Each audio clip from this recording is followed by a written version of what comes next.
All right. Hello, everyone. Welcome back. Another Sunday. I believe this is technically the last episode of year two, if I'm doing the math right. Year two. Year two. It's crazy.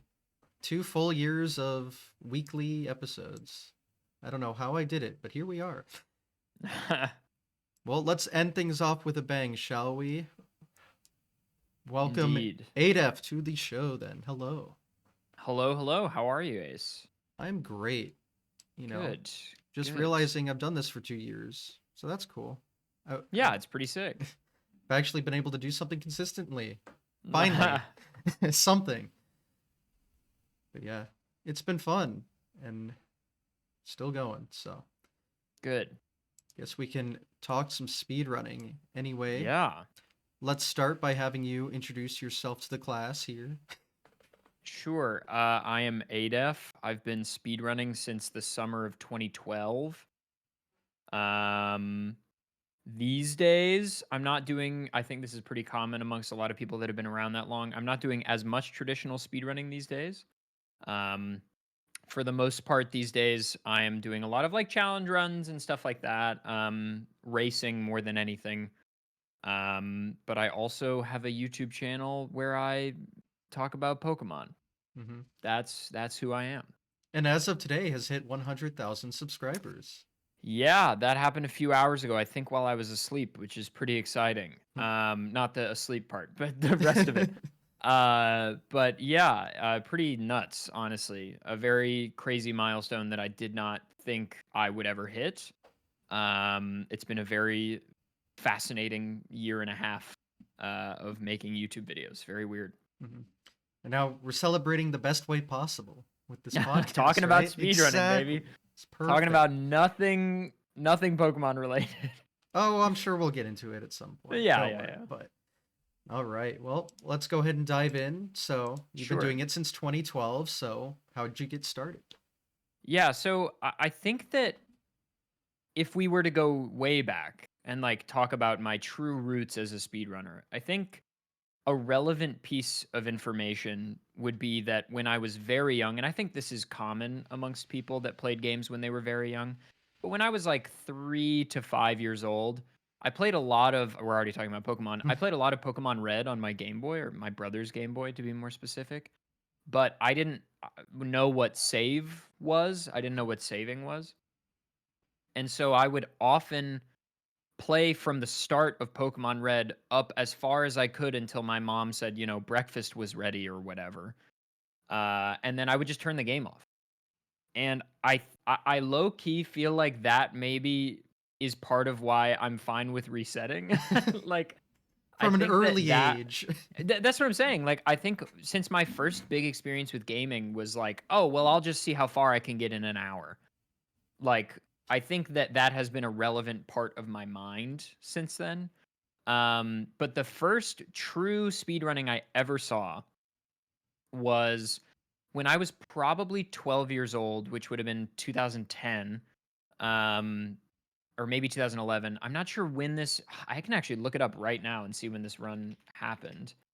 Um, Giano Wind Waker speedrun. Maybe it's not on YouTube anymore, or YouTube is too bloated with speedrun explainer videos that I and others have made. But Giano, who is an old boy of speedrunning, um, Giano has speedrun many games over the years. Haven't heard from him in a while, but I hope he's doing well. He was one of the first people to do Wind Waker speedrunning in a more like official sense. I can't remember if the run was single segment or not, but he did a Wind Waker any percent run um, in like 2010 or 2011 or something. And the run was like 6 hours long. There weren't very many glitches or tricks known. It was mostly just like playing the game relatively quickly. Um, and around that time, I was replaying Wind Waker every year. And that year, I decided to say, like, okay, well, how quickly can I do it this time? And so when I was like halfway through, I looked it up and saw that run. And I was like, oh, this is too much for me. And so I just played the game at my own pace and sort of forgot about speedrunning until a year or two later. Um, I was playing a lot of Mega Man at the time, and there's a Let's Player called Nintendo Capri Sun on YouTube. And in this era of like 2010 to 2012, I was making lots of Let's Play videos. I was trying to be a Let's Player. Um, and NCS, Nintendo Capri Sun, Tim, he would do these things where he would also, sorry, this answer is very long winded, but It's I have a fine. lot to say. He would do this thing where very generously he would do little races with smaller creators. Um, and it would give a huge boost to their channel. And also, he's just a delight to play games with. And he and I both really loved Mega Man 1 on the NES, which was a game I had discovered like a couple months prior and had been playing a ton of. Um, and so we did like a two-part Let's Play race on my channel that was sort of my first thing that like did well relatively to where I was at the time. But what happened was after we did that race, which I lost, after we did that race, I started playing Mega Man even more just for myself. And I started to wonder like how quickly can this be beaten? Because I started beating the game in like under an hour. And then I was like, well, that feels pretty fast, but I'm dying a lot still. Like, how quickly can people do this? And I found the first thing I found was on YouTube was Dunnius's run of Mega Man 1 at I think SGDQ 2011. Yeah, it would have been SGDQ 2011. And I was blown away. I mean, it was the first time I had seen a run with all these glitches in it. Like I'd never seen a speed run with glitches before. And this is only really the second speed run I'd ever seen. And you have to imagine like I'm 13, 14 years old at the time. Uh I was 13, I think, maybe. It blew me away. I mean, like I couldn't believe what was happening. All these zips through walls and like using the select button to hit bosses multiple times. Like I was fighting the yellow devil in like 20 phases, but this you could do it in one. Um, and I couldn't believe what I was seeing. And so then I went on a deep dive. And the next thing I found was a Japanese runner who I wish I could remember who it was, but an OG Japanese classic Mega Man 1 player doing an even faster run of like PB attempts. And this was not on YouTube. This was on, I can't remember if it was Justin or Twitch at the time. It may have been Twitch already, but it was a highlight of a speed run in under 23 minutes or 24 minutes or something. And this was the first time I had seen the refight skip in Wily 4. And that moment when I saw refight skip, which for those of you who don't know, in Mega Man 1, the refights work a little bit differently to the other Mega Man games. Instead of landing in a room where there's 8 capsules and you go into them in whatever order you want, Mega Man 1 has 4 screens stacked on top of each other with 4 of the Robot Masters that you refight sequentially. And there is a trick where you can basically like hover up and then zip through the ceiling and you skip all 4 refights.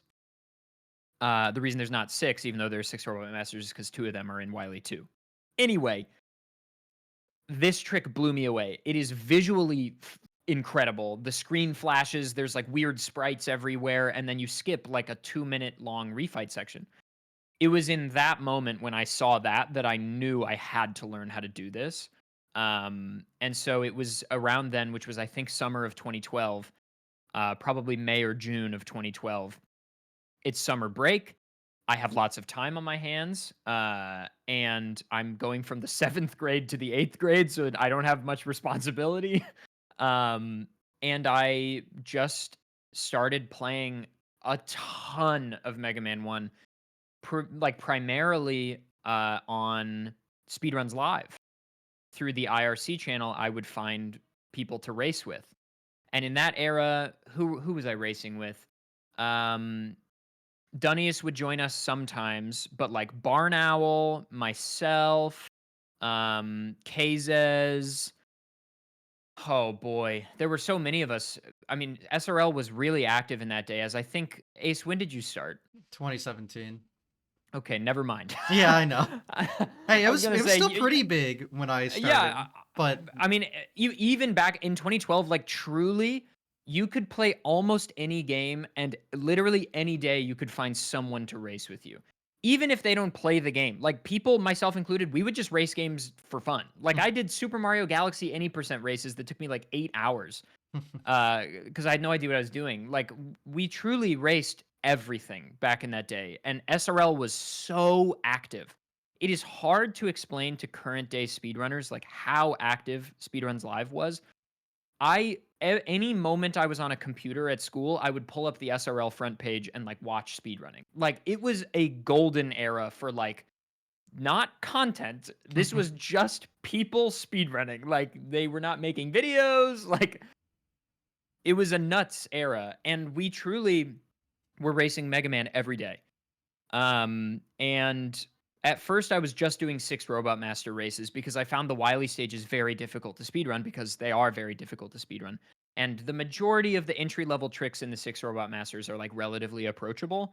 And at the time, I don't know if it still exists, but there was a Mega Man RTA wiki that was pretty well up to date with explanations of tricks as well as GIFs that would like show you where to line up for zips. It was an incredible website and an invaluable resource. And also through IRC, you could DM, or I guess private message, it was called maybe, other speedrunners and ask them for help because we didn't have Discord at the time. We really just used Skype, if anything. And that was reserved mostly to your friend group. So for Mega Man, we really just talked on IRC. And so I would DM people. The person I DM'd a lot was Cool Kid. Yeah. I DM'd Cool Kid all the time because Cool Kid was and still is the GOAT for Mega Man Yes. 1. Like it's not even particularly close in my opinion. Um, and so at the time his username was DeBigBoy, and I would DM DeBigBoy all the time about like how do I do this? How do I do this? How do I do this? And he very graciously often answered my questions, which to me was like talking to a celebrity. Like at the time, and I sort of almost still feel this way. Like I don't know about you, Ace, but I have in my life even now such high regard for runners that are better than me. Like I don't know why exactly, but I have so much admiration for people who are better at speedrunning a game than I am. So much so that like by virtue of working with GDQ and stuff, I don't get that nervous talking to big creators. I get nervous talking to like great speedrunners, like people Interesting. who play games that I play that are much better than me. Like that, some part of my childhood self is like, oh my God, you're like hanging out with Cool Kid. Like that's so crazy. um, and so, yeah, I mean, I just learned the game over time, and I actually have some of those runs highlighted on my Twitch from back in the day. No mic, no cam, usually no splits. Like I'm literally just like window capturing FCEUX, and I'm only window capturing that for proof call. Like I'm not streaming to stream. I'm streaming because if I get proof called for my last place finish, there's evidence because you had to stream when you raced on SRL to be a reputable member of the community. You had to stream, and so I streamed all these attempts, rarely with splits, and then eventually I worked my way to all stages, which at the time was just called any percent. But since then, now many years ago, I guess, but it feels like recent. There's an arbitrary code execution run for Mega Man 1, so now we call any percent all stages. But at the time, it's just called any percent, and I started doing any percent races, and then from there I just started doing attempts, and I was truly infatuated with this hobby, and I still am. It consumed my life. Like I hung out with also like worth noting but not that important is like middle school, as I think for many people, was not a great time for ADEF. Not a good time for me. Uh did not enjoy middle school, very bad. Trying to learn how to be an adolescent person and also people be bullies, no good. Yeah. And so I truly just buried myself in speedrunning for like all of my 8th grade year. And what resulted was, I mean, it has completely changed my life. I wouldn't be doing anything that I'm doing right now were it not for that discovery of Dunnius's Mega Man 1 run back at from SGDQ 2011. I truly think that like every part of my life where it is now is like some form of domino that is as a result of that initial domino.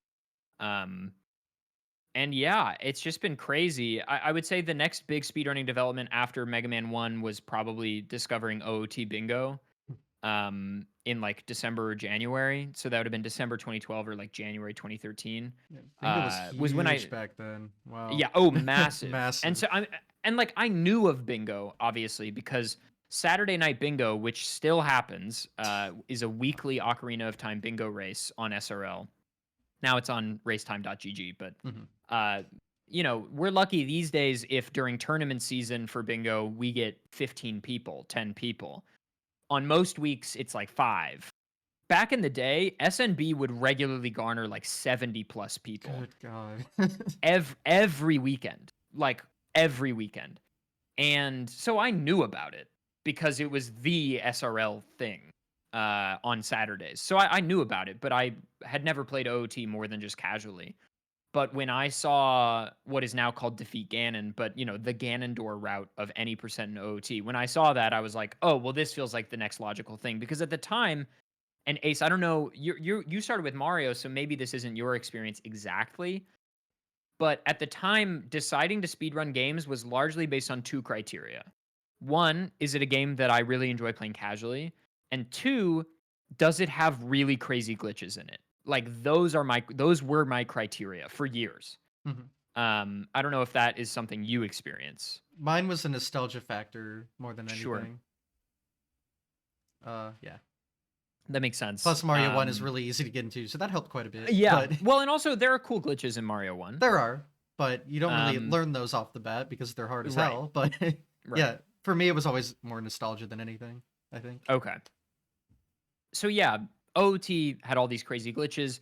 Wrong warping to Ganon was crazy, and also like the biggest single sequence break in popular gaming that was known at that time.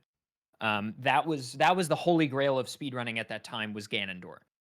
And so I wanted to be a part of that. And only like a year or two prior to me learning OOT was when that was discovered and developed. And then Poodle Skirt, who is an OOT runner back in the day, he developed a very approachable setup that like anyone could learn um, for Ganondorf. And that was what unlocked the category for me. And so I started learning OOT Wrong Warp basically as like a party trick for myself. And then after I learned any percent and was getting times in the like 30 minutes or whatever, then I found bingo and started bingoing. And OT bingo is still a part of my life. I've basically retired from Mega Man 1 maybe forever. Only by virtue of the fact that I got my goal time. And we can talk about that journey in a bit maybe. I don't know what the Mhm. flow of the show is exactly. Just But like a I timeline still play. of events, I Okay, guess. sure. So I'll keep going through the timeline Yeah. then. Um, so I discover OT Bingo in like late 2012, early 2013. Um, and then that next year is just a lot of speedrunning, right? Nothing really substantial happens. I would say the next big speedrunning development for me was getting into SGDQ. So I was in SGDQ 2014, and I think what happened was back then GDQ submissions were far more loosey goosey. Like it was not as official as it is now. There wasn't a website for it. We would just submit to like a Google spreadsheet, and then Wow. like ROM Scout, who was in charge of SGDQ, would just like pick what was gonna be at the like by himself. I'm pretty sure. Crazy. And then Mike Uyama would pick for AGDQ. Like that was just how it was.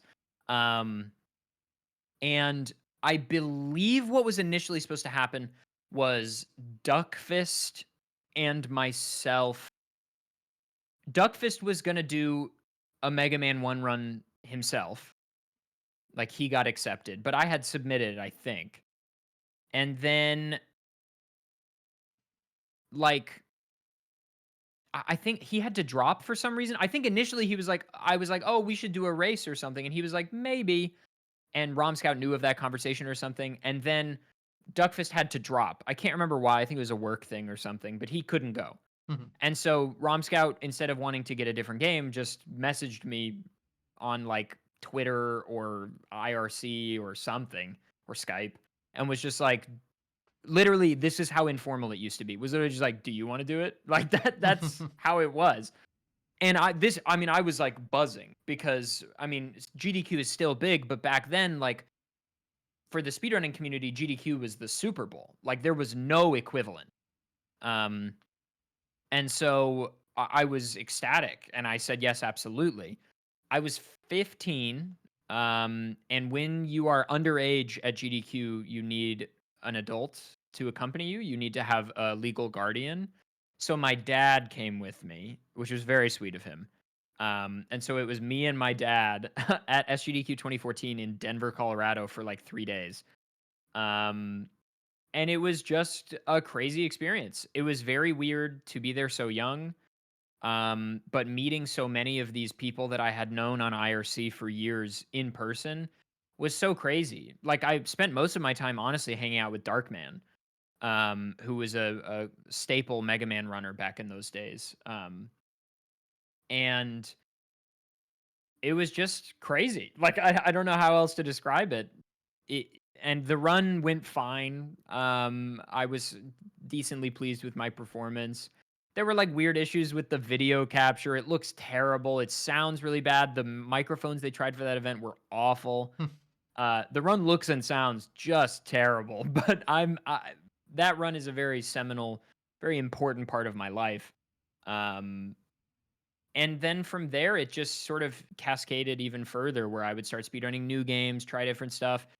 I speedran Mega Man 1 at AGDQ 2015 in a race with Dexter and Cool Kid. I got fucking obliterated. Um, I also like low key regret that run because a million reasons, but two of them are I had DM'd Cool Kid and Dexter on Skype weeks before the run, maybe a month or two before the run. And I was like, wouldn't it be cool if we all showed up in sports jerseys for God, I feel regretful of this even now. Cringing this already, was are we? this was 10 years ago and I still regret this. Like I feel as I talk about it. I was like, wouldn't it be cool if we showed up in sports jerseys for our country? And they were like, "Oh, that's a great idea." And then I just forgot Oh my and we god. didn't and we didn't communicate and they both showed up and they took off their sweatshirts and they were wearing matching Swedish soccer national team jerseys and I was literally in like a button down and I was like fuck I forgot and you didn't say anything. And then I made the weird decision to be mic'd even though the two of them weren't mic'd and I was like commentating a race that I was in. Holy Very crap. weird time where I was too young to know how to be on camera properly and like no good. No good. But those guys are the best. I adore both of them and they were both so sweet to me then and still are to this day. Um really love Cool Kid and Dexter. Great dudes. Um but yeah, so then after that, I would say I just started playing a lot of OOT and like started trying some other Zelda games. Um, and then flash forward to college probably would be the next relevant. Like I do GDQs here and there. Um, and then by college, I'm pretty much maining OOT. Um, and I only brought a Wii to college. I didn't bring my NES because, I was packing light. I was going to be living in a dorm room. I didn't want to bring a bunch of consoles and stuff. So I just brought my Wii and just bought a CRT off Craigslist or something. Or no, it was the local Smash scene on campus actually. Of course. I went to a Smash meetup on campus and just asked the TO if they had any extra CRTs and he said yes. And it was such a nice CRT that I got for free. Like Damn. incredible cutoffs, great cutoffs, good sound, solid size. I think it was a Panasonic maybe. I don't remember what it was. Great CRT. And it was very funny for my roommates in our little freshman dorm because it's one bedroom and you walk in and it's like laptop, massive CRT. Oh, it was big, um, was it? yeah, I mean it took up half my desk. Oh my gosh. I mean, mine's uh, 27 inches and like 200 pounds, so I get it. okay, it wasn't that big. Oh, It was okay. probably how big did you say yours was? 27 inches.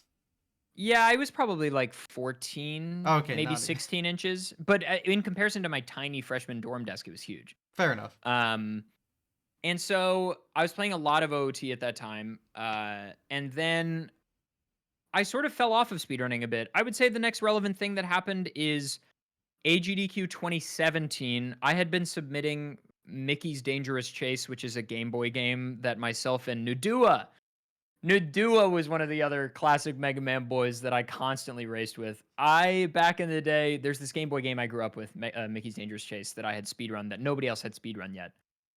So I got a world record. Hmm. And then Nudua and I had a fun little rivalry on it. And I started submitting it for GDQs for years. It got in for AGDQ 2017, which I thought was very funny. And I went and did like the first of what I would say is like a modern ADEF GDQ run, which is where I don't just do a speed run. I try to do some kind of bit with it, especially for runs that don't really matter. Like for Mickey's Dangerous Chase, I'm not trying to do a great run. Like I'm trying to have fun. Whereas like, Elden Ring Bingo, yes, I practice my fucking ass off and I'm not doing any bits. Um anyway, at that event at AGDQ 17, I needed roommates because this was still in the era where, you would just like go on Twitter and be like, does anybody have an open slot in their room? Um, and I wound up rooming with, I think, who put me in contact with him?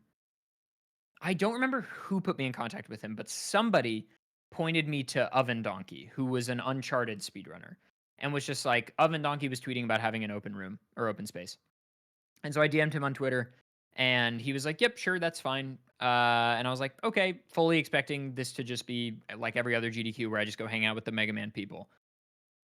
But I wound up forming quite a friendship with the guys I was rooming with. And Oven Donkey specifically, he and I became very close. And he was working at Naughty Dog at the time, which is a Oh game wow. development studio Yeah. here in Los Angeles. And he had gotten that job because he did a speedrun of Uncharted, which is a Naughty Dog game, at GDQ, AGDQ 15. What? And so he did a speedrun of Uncharted. It was super broken. Uncharted 1 is very broken.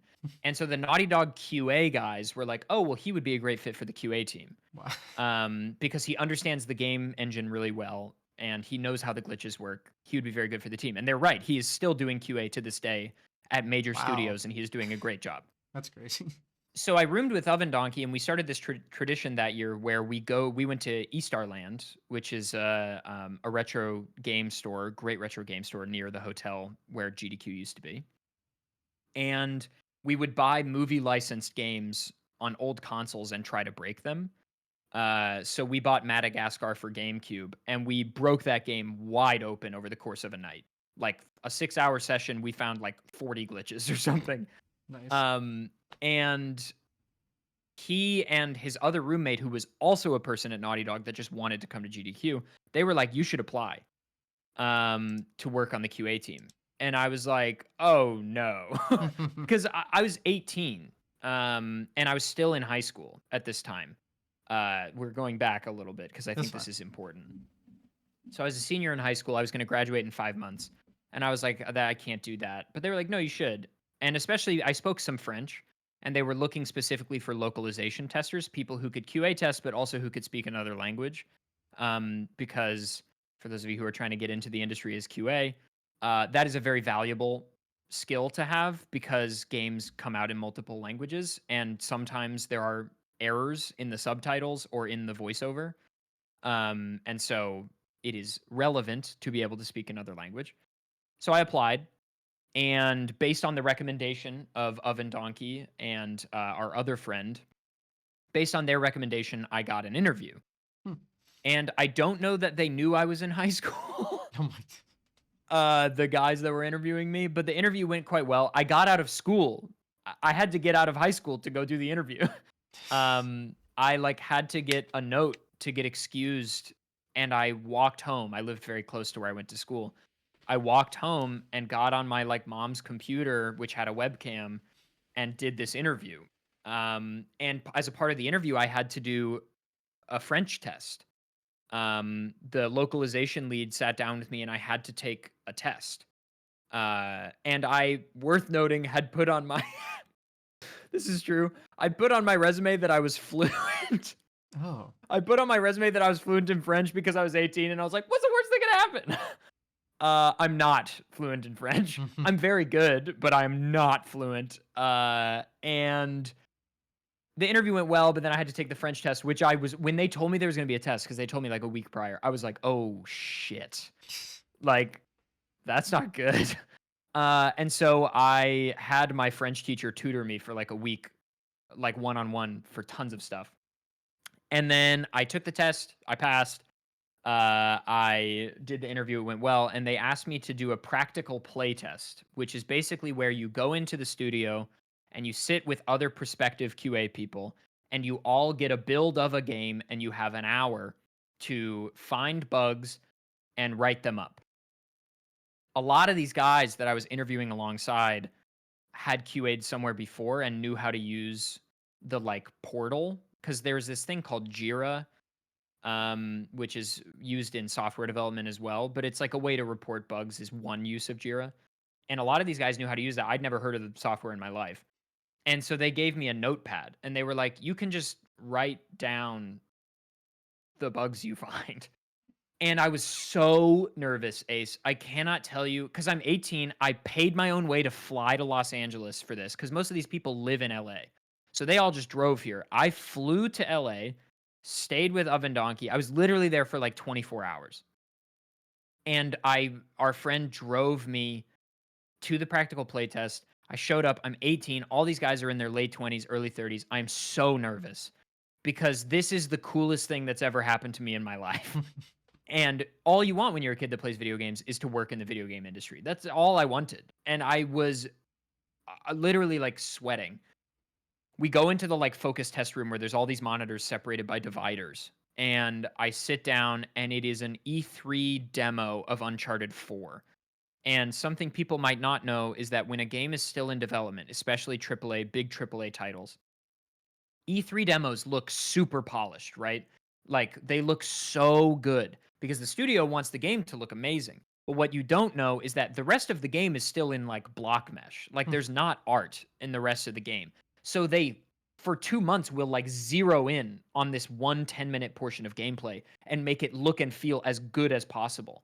But the other relevant thing is that nobody is playing the demo except for one person on stage. And that one person on stage knows the path to take. So you don't actually have to fix anything outside of the path. So, like, spoiler alert, I got the job. But when I worked for them for The Last of Us Part 2, I worked on the E3 demo for months. And we would only bug stuff that was on the golden path. If you broke away from the golden path at all, like, shit broke everywhere because that isn't what's being worked on. Because we have a very specific line that, like, Neil Druckmann or whoever is going to take on stage. And anything that's outside that line is unimportant. So when they give you this E3 demo, I mean, it is broken. Like broken outside the golden path. But I didn't know any of that. Like I didn't know that was how this worked. And I was so nervous I was going to find nothing because I knew that a lot of the bugs that they are looking for, like what QA testers actually do, is mostly visual stuff for big games like this. Like, oh, this lighting node looks wrong. That region drops when you walk forward too much. This texture unloads. I'd never done any of that. I only knew how to find like out of bounds and like, sequence breaks. Relevant speedrunning tactics. Exactly. So I was so nervous that I was going to find nothing. But what I didn't know is that because this level is so unfinished, there was collision breakage everywhere. And I found like no fewer than 30 out of bounds, like tricks. And I wrote them all down in great detail on how to do them. And I was walking past the other guys' stations on the way out, and they had found like 5-6 bugs total, and they were all like region drops or lighting problems. I literally found like 30 out of bounds tricks. And so I got the job, and none of the guys I interviewed with got the job. So I was the only person out of my like group to get it, and I think it's because my skill set was very different, and it was all because of speedrunning. Like I wouldn't have the interview if it weren't for speedrunning. I wouldn't get the job if it weren't for speedrunning experience. And I graduated high school and moved literally like 2 days after I graduated. I moved to Los Angeles and I moved in with my brother who lived out here at the time. And I worked at Naughty Dog. My job literally was like, yes, to find bugs. But once the game was in a pretty stable place, which was Uncharted: The Lost Legacy, my job was to speedrun the game, basically. What? Because there is a platinum trophy. It's a Sony title. And you can't ship a Sony title unless you can show that every trophy is unlockable properly, and the platinum trophy pops when you unlock all the trophies. Once you have done that check, and once you've done a once over of the game, which sort of is one and the same, right? Then you can ship the title of, like, the release candidate. And so my job was to work on the trophy system throughout the summer. And so I would just platinum the game every day. Hmm. Like, truly, I would just platinum the game every day. And when I didn't have that to do, I would find sequence breaks. And obviously, it's a little antithetical to work in QA as a speedrunner because things get fixed. And so whenever I would find a big sequence breaker out of bounds or whatever, I would bug it, but pray that they wouldn't fix it, because sometimes it's not worth fixing. If something requires you to do a crazy set of inputs, an end user who's not a speedrunner will never find it, and it doesn't affect anybody. And especially, this was late in the development cycle. Like, I worked the last 3 or 4 months of the development cycle of this game, so the game was relatively polished at the time. And so as a result, like, when you have a big game like this, when you change geometry, you have to rebuild the whole level in the internal files. And when you do this, you risk breaking other things. So if the glitch I find is a collision glitch where I can get out of bounds because of some missing collision somewhere, if it's crazy off the path, the developer who's in charge of the level won't risk rebuilding the level over that bug. So a lot of times I would find things that went unfixed on purpose. Like, they wouldn't fix them. And that was like Christmas. Um, I To cut a long story short, I wound up finding a skip for an entire chapter that Daniel Oven Donkey and I had been looking for months. On like my last week of work, I wound up finding the biggest sequence break in the game that did not get fixed, and is still in the speed run, which is really cool. Hell yeah. But yeah, it was a crazy time. And then I went to college, still speedrunning here or there. The next summer after my freshman year, I went back and worked on The Last of Us Part 2. Then I went back to college.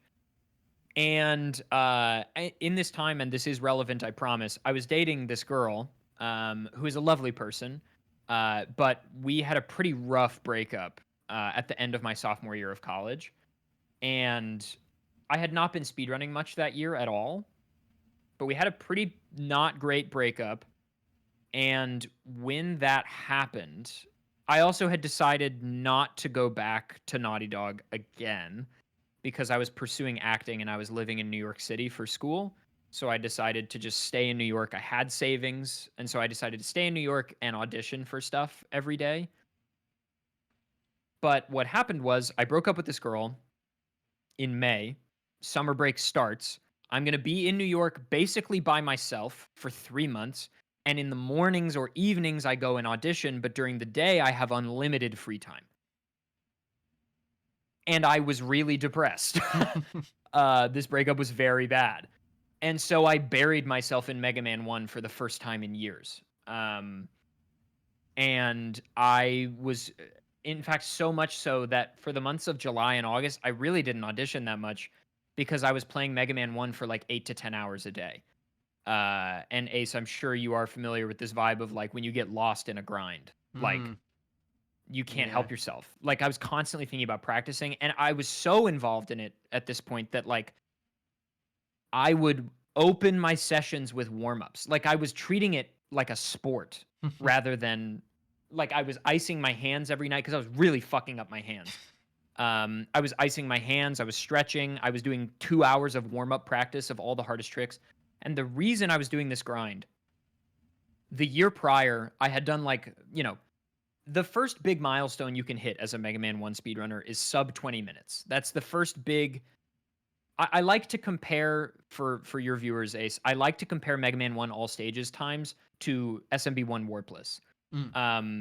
If you can get under 20 minutes, that is a very solid time. Like, you're not top of the leaderboards, but like it's really good, right? Like, Warpless means, sub 20 Warpless is pretty decent, especially as a beginner, right, Ace? Yeah. So yeah. I had been speedrunning Mega Man 1 for years, and my very first barrier I wanted to break when I was probably 15 was to break Seth Glass's time. Seth Glass is a prodigious early speedrunner, and he had the posted time on Speed Demos Archives for Mega Man 1 and 2, and he had a 22:20, I think. It's either 21:20 or 22:20 or something. So my first big milestone when I was 15 or 16 was I really wanted to break Seth Glass's time because that was the run I copied when I was learning the game. That was the run I watched the most for like copying strats. When I broke Seth Glass's time, that was a huge moment for me. But then when I was in college, my sophomore year, I did like a month of grinding and got sub 20. I got a 1945 or something, which was huge to me. I believed I would never get sub 20. And at the time, only a few people had sub 20. Like nobody had an 18 yet at that time, I don't think. Maybe there was one 1859 or something. But like sub 20 was huge when I got it my sophomore year of college. And I was very proud of myself. But I was still like 10th place or something.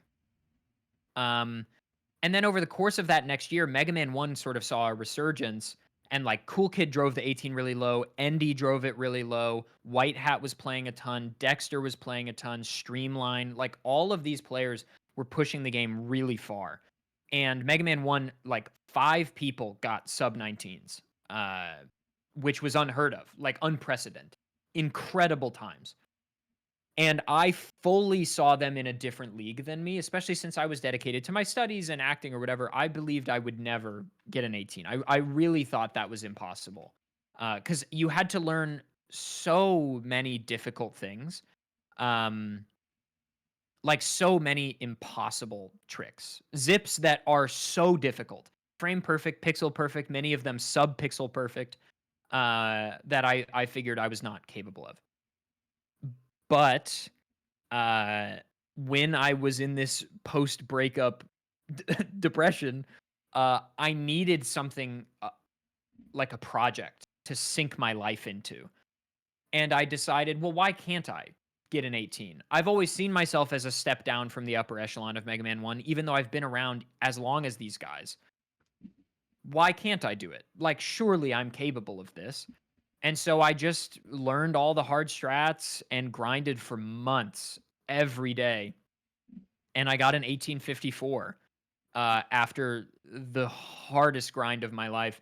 When people ask me what I'm proudest of in my life, I think my answer is still 1854 in Mega Man 1. Okay. Like, by far from everything I've done, like, yes, I'm very proud of my YouTube channel. Yes, I'm very proud of the things I've written and done or whatever. But that Mega Man 1 grind means a lot to me. It is in many ways a conclusion to a decade of my life. Like an entire decade of my life was in some way, shape, or form started and concluded with Mega Man 1. And so that 18 grind was really, really, really difficult. And huge shout outs to Jimmy Poopins, who at the time was grinding for world record in Ninja Gaiden 2. I think Becco had it at the time, and Jimmy wanted to be the first. What was the big milestone at that time in Ninja Gaiden 2? Do you remember, Ace? There was a barrier, sub 9 or something. 9-4X? Or no, I don't know. I don't know. Speedrun.com/NG2. I don't follow that That's scene not all the too much. Ninja Gaiden 2, The Dark Sword of Chaos. It was the first sub 10. That's Okay, what it was sub 10. Okay. Yeah, okay. So there was nobody had sub 10 yet. I think Becco had like a 10 flat or something. And so Jimmy was grinding for sub 10 while I was grinding for sub 19. I wasn't going for record, he was. But the two of us were constantly DMing each other to convince each other to keep going because we both were so sick of it. Like I had so many 18 pace runs die. So many. My God run, the run that was the best I'd had, died because my power flickered and my NES turned off. No. Like with 2 stages left, and that ace put me in a deep spiral. No, yeah. I put on Super Mario Odyssey had just come out like a year or two prior. I put on Metro Kingdom and just lie on my bed trying to cheer myself up. Oh my god. But Jimmy and I would DM each other and be like, "You can do this. You can do this." And we'd be in each other's chats every night like, "You can do this." And we both did it in the same month, which was really quite something. But yeah, that 1854 is my proudest speedrunning achievement for sure. And I'm just so still proud of it. I sometimes think about like, well, the game has been pushed further. I'm still top 10, which is crazy. That run is now that's 2019. That run is 6 years old now, almost 6 years old. and it's still top 10. That's how hard 18 is in Mega Man 1. But the game has been pushed even further. Like, cool 18 1X or an 18 0X. He's leaps and bounds beyond the competition, but none of the other top 10 players are like still playing. So I sometimes think about the fact, like, wouldn't it be cool to be the best American? Like, I only have to beat Streamline to do that.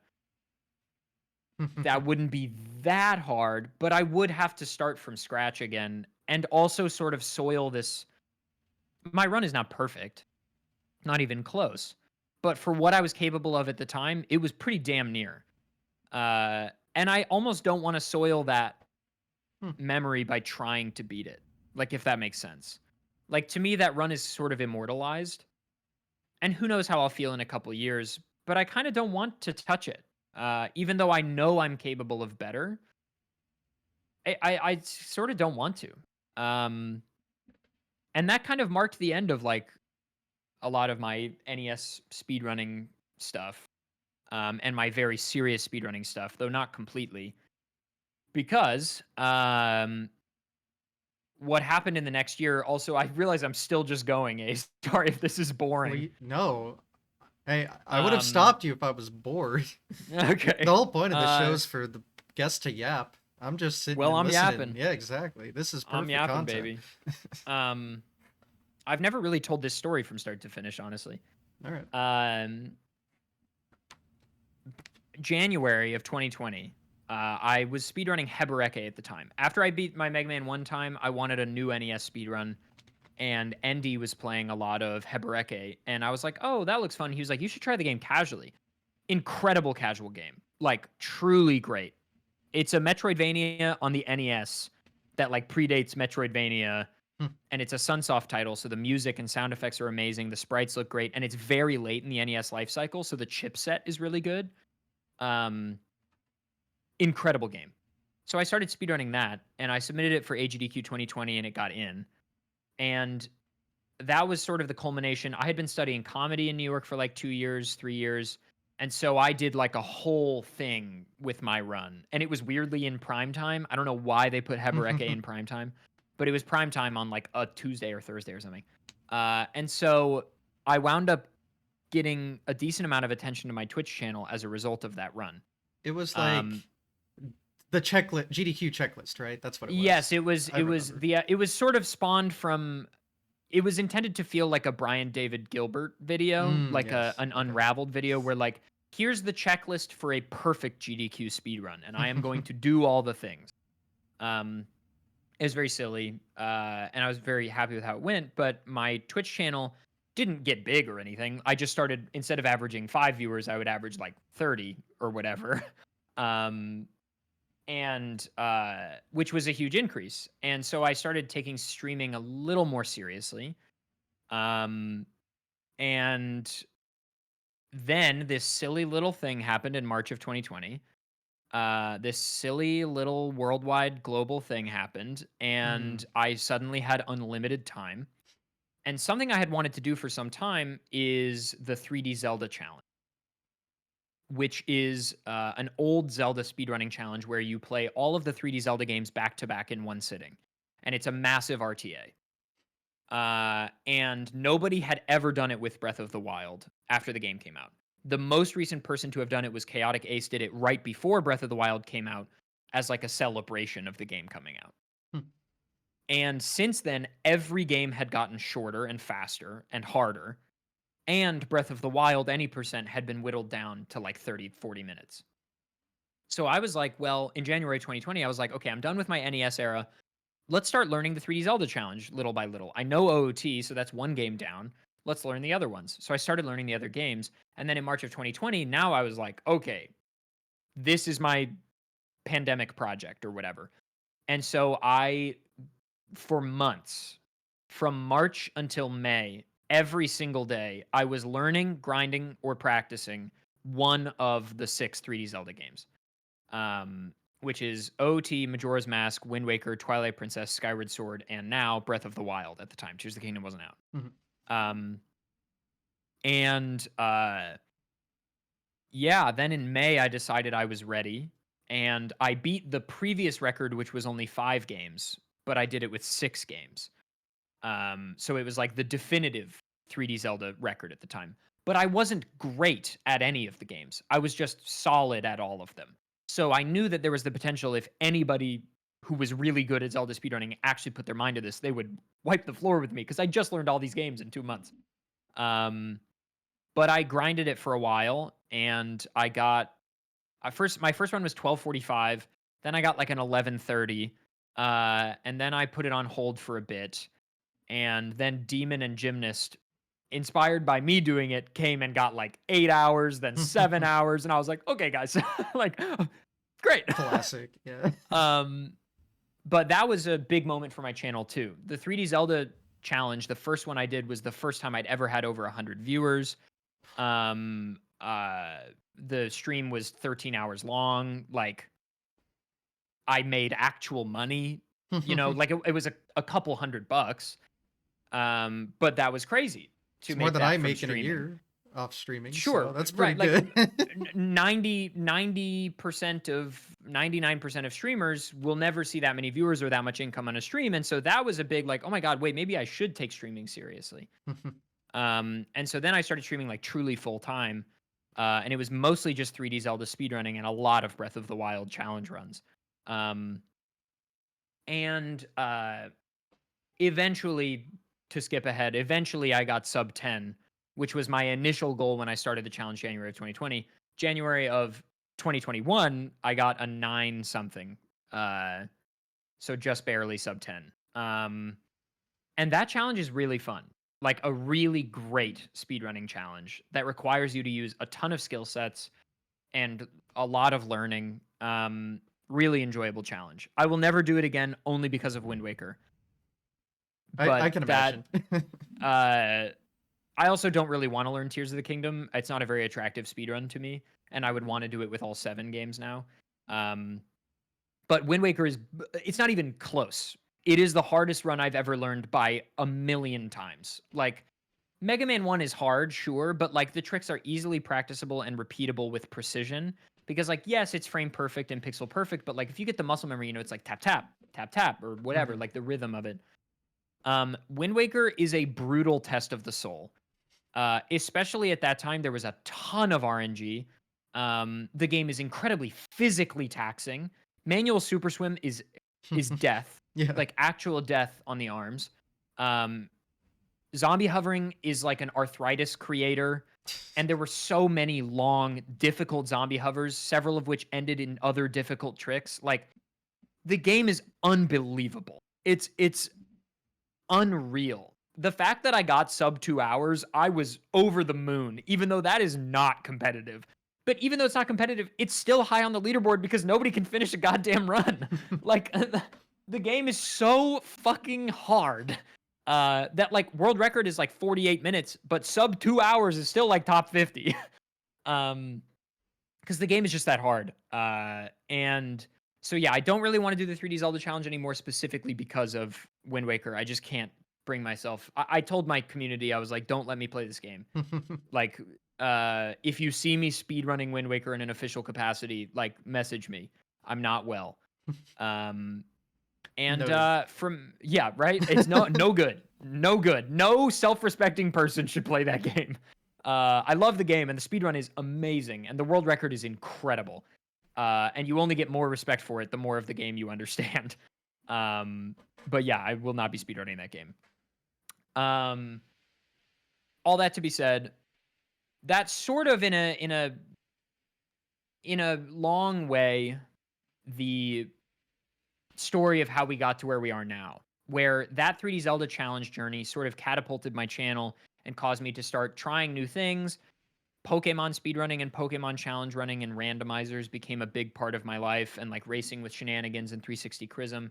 Like, and those things, all these little things and little coincidences that came as a result of speedrunning sort of took me out of traditional speedrunning and put me into where I am now.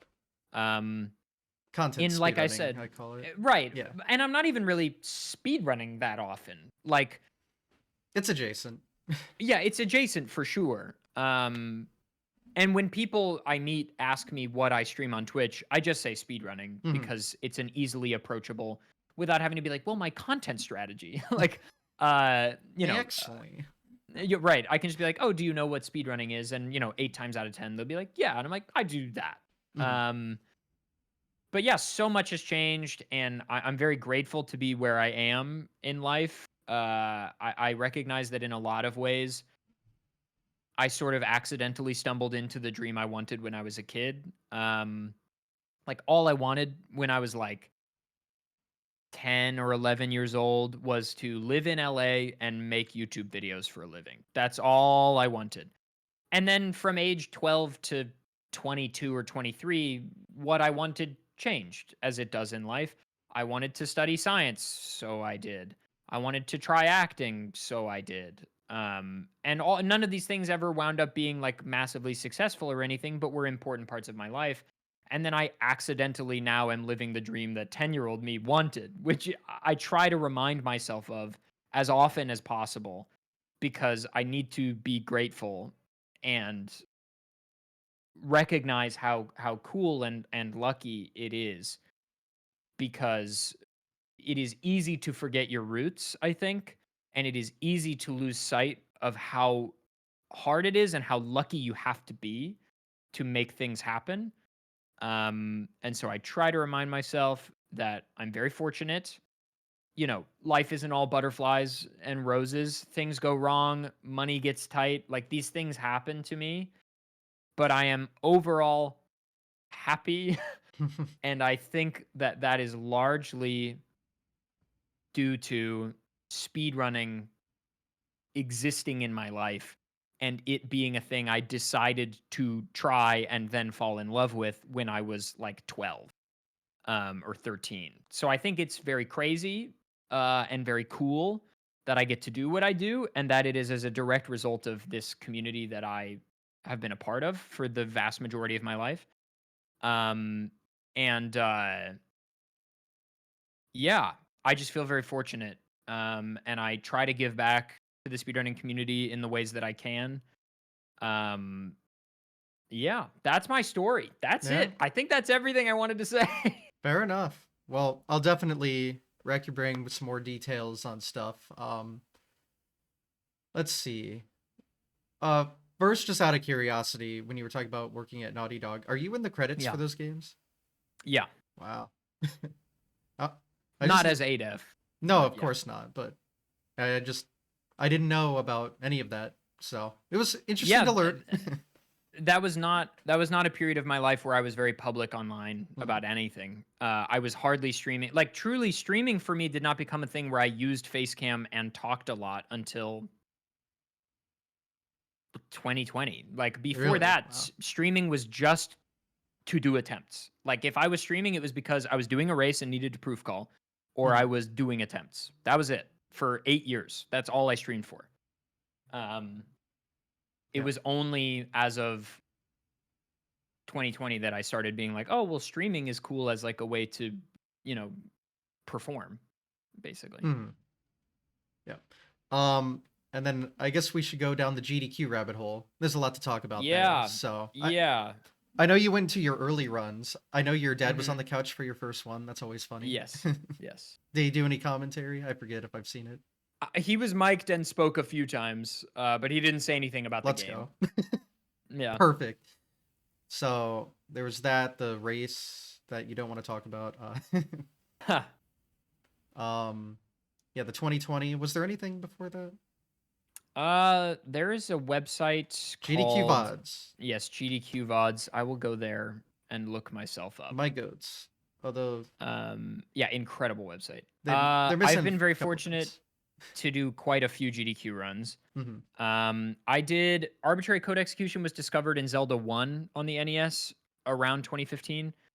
I did a race or a solo run of that Really? at Wow. SGDQ 15. That is the most nervous I have ever been for a GDQ run and is not even close. Because the run has a high propensity for crashing. Hmm. Um, right at the end where the trick happens and you can't really make a safety save because the trick is sort of contingent upon doing other things up till that point.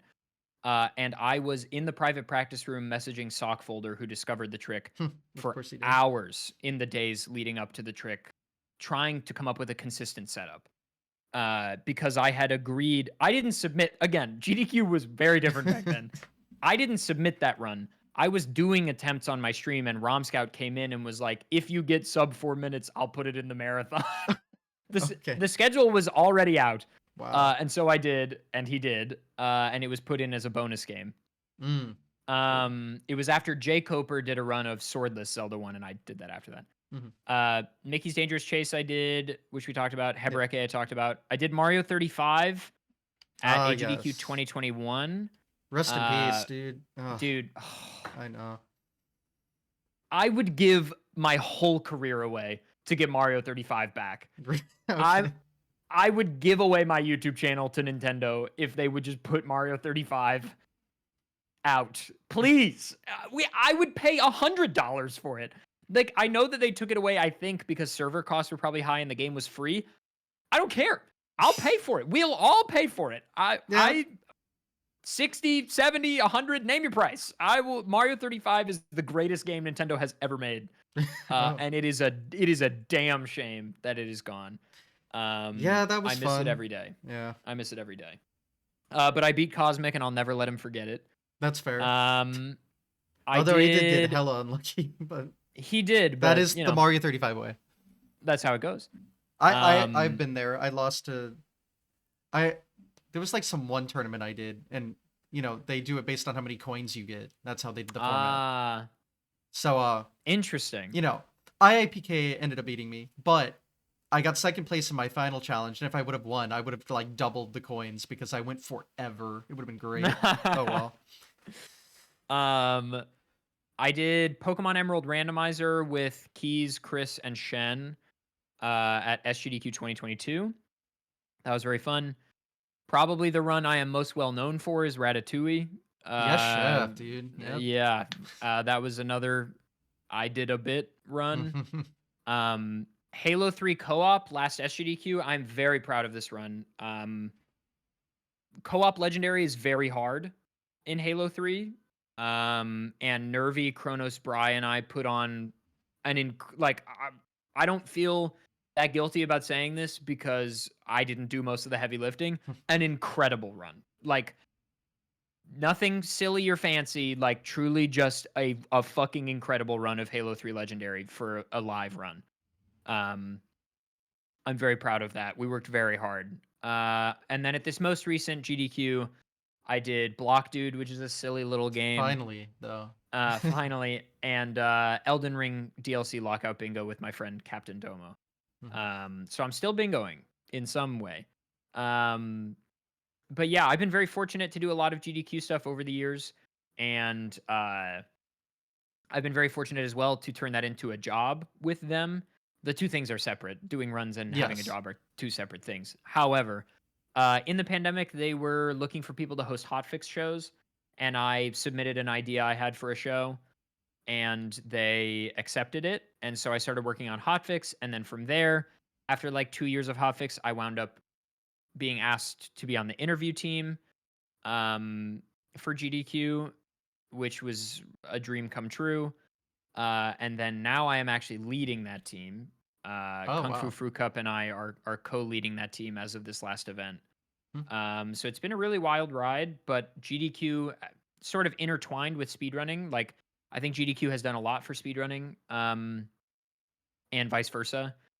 And GDQ has also done a lot for me as a person. A lot of my favorite memories are at GDQs. My GDQ runs have brought me to where I am in my career.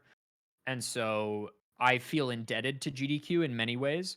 So I fully intend to keep working with them and doing stuff for them as long as I possibly can. Just because the organization means a lot to me and to a lot of people. And I just want to do cool shit with them and make the event the best it can be and add my own small part as much as I can. Fair enough. Um, so what was the hotfix show you did? Challenger approaching, Oh, okay, yeah. which I think you were on maybe Yes. once. I don't know. I Oh, did the show for 3 years. I literally couldn't tell you. that's fair. Um, You were either on that or maybe PB Precipice. I That I do feel like. remember. PB Precipice was the second show I added on later. Challenger Approaching was about challenge runs and the runners that do them. Hmm. And PB Precipice was people coming on and just doing PB attempts in Yeah. their thing. Yes, I did do that. Okay, I do remember. It was the thing where I don't think you commentated, but you were the Yes, I think I was either sick or some kind of emergency. some kind of And emergency. I couldn't do yours specific. There were a handful of shows that I had to skip over the years, probably fewer than 10, and I did like 100 or something. Um but yeah, it was very cool. Hmm. No, yeah, the hotfix shows are always fun. Nice to have some content outside the main events, just to Yeah, pop on every now and again, and they all have 100%. their unique twists. So Yeah. it's cool that that led to like main event stuff as well. Yeah, I mean, like, obviously not incredibly directly, but just No. by virtue of being around the GDQ workspace, it is easier to ingratiate yourself when you are already working there. Like, it's easier to move up from within than from outside. Uh, as I feel like probably isn't that surprising. Hmm. And now you're quite literally one of the faces of GDQ, just because like head of Which interview is team. Those are the so people on weird. camera, right? So weird. Like, so strange. It's another moment of like trying to stay humble and stay grateful because it is the type of thing that if you told 15 or 16-year-old me that I was doing, I'd be like, wait, no, we're still trying to get runs in. And I'm like, yes, that is a different thing. But you're doing this now, which is very cool. So yeah. Hmm. And then to focus more on like the content side of things for a little Yeah. bit, because that came out later. I Mm-hmm. remember you like hitting Twitch partner, Mm-hmm. and then a little while later you focused more on the YouTube side of things, like specific Yeah. content. So Yeah. how did that just come to be, I guess? Because you have a I mean, very specific content. yes. I mean, I talked about sort of how my Twitch grew Hmm. from 3D Zelda speedrunning, and eventually that culminated in Twitch partnership in January of 2021, which was like right after Mario 35, because Mario 35 Okay. was big for my channel too. Um, I was also at that time running a D&D show on my channel that I think was helping. Oh yeah, I Um, completely forgot about that. Yeah. yeah. Uh, and as far as YouTube goes, I had I studied science in college. My undergrad is in physics, and my graduate degree is also in physics. Um, and I love education YouTube. Like, I am such a massive fan. That's what I mostly consume on YouTube outside of like speedrunning stuff is like three blue, one brown, number file, computer file, stand up maths, like these edutainment guys that I look up to that are remarkable. And I had wanted to do something like that for a long time because I want to use my degrees a little bit. Right. And I'm very passionate about science and science communication, and I think it is very important. I think one of the best steps towards having a well-informed public is having a public that can talk cogently about science or understand science somewhat cogently. I think that is really important. And so I think science communicators do an important job. I think Bill Nye is one of the single greatest contributors to society we've had in the last few decades. Um, so I'd wanted to do something like that, but I had no idea where to start because as opposed to speedrunning, I don't know how to make entertaining education YouTube videos. I didn't know how to do any of that.